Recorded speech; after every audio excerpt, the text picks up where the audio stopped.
තරුණ දුවෙකුයි පුතුකුයි ඉන්නවා. ඒ අය විවාහ වෙනකන් එකිනෙකාට ගරු කරනවා නම් එකිනෙකාගේ බඹසරට හානියක් කරන්නේ නැත්නම් බැන්දට පස්සේ විවාහය සාර්ථකයි. ඒ හේතුව පටන් ගන්න තියෙන ගරු කිරීමෙන්. නැත්නම් යාළු වෙලා ටික කාලෙකින් රූම් අරගෙන යනවා නම් ඒ නින්දා කිරීම, ඒ අපචාරය, ඒ කෙලුට, ඒ අපවිත්‍ර බව සාපයක් වෙලා පස්සෙන් එනවා. අද කෙල්ලන්ට කොල්ලන්ට වෙනවා මේක.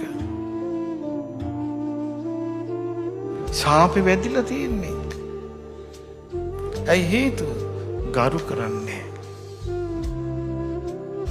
ඊට පස්සේ කාලයක් ගියාම ස්වාමියාට බිරිඳ ගරු කරන්නේ. බිරිඳට ස්වාමියා ගරු කරන්නේ. ස්වාමියා බිරිඳටත් ගරු කරන්නේ නැත්නම්, බිරිඳ ස්වාමියාටත් ගරු කරන්නේ නැත්නම්, දරුවෝ දෙමව්පියන්ට ගරු කරන්නේ නැත්නම් මොකක්ද ඒක? එක දවසක් පුතේ අම්මා කෙනෙකුයි පුතෙකුයි ආවා. පුතා කියන්නේ මහා උගතෙක්, හොඳ ජොබ් එකක් කරන පුතෙක්. අම්මා ඇවිල්ලා ඒ පුතා ඉස්සරහා පුතාගේ ಗುಣ කියාපි. පුතාගේ ගුණ කියනවා අනේ මට කියනවා අනේ ස්වාමීන් වහන්සේ මේ මගේ පුතා බෝධිසත්වයෙක්, මේ මගේ පුතා මාව දඹදිව පිටත් කළා, මේ මගේ පුතා තමයි මාව හැමදාම සිල් ගන්න වාහනෙන් ඇරලවන්නේ. ඉතින් පුතා මේ බිම් බලාගෙන හැඩට ඉන්න මම බැලුවා නිදකින් මේ කොල්ලා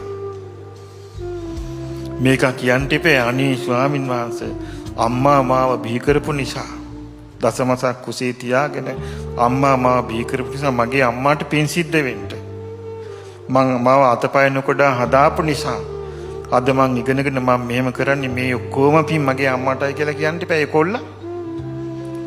මං ඉතින් හරිය කේන්තියෙන් බිම් බලන් හිටියා. අනේ මේ සලකන්නේ නේ කියලා මට හරි දුකයි අර අම්මා ගැන. අම්මෙක් මොකටද ඔච්චර ළමයින්ට කියන්නේ?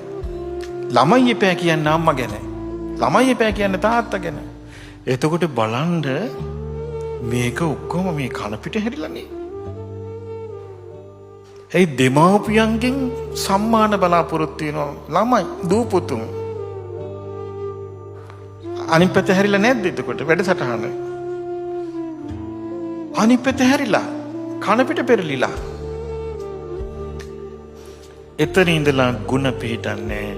ඊට පස්සේ තියෙන්නේ ප්‍රශ්නයක් වෙච්ච ගමන් කියනවා අම්මට මමයි කරේ, අම්මට මමයි කන්න දෙන්නේ කෙනෙක් අහගෙන ඉන්න.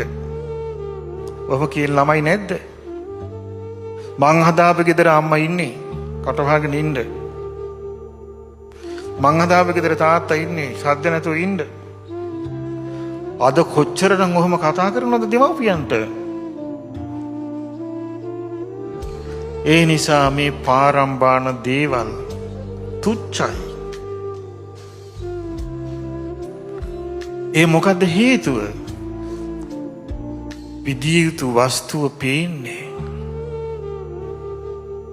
ගරු කළ යුතු වස්තුව පේන්නේ,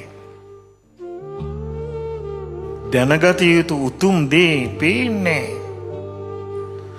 ඔය ගතිගුණ තිබ්බේ දේවදත්තට.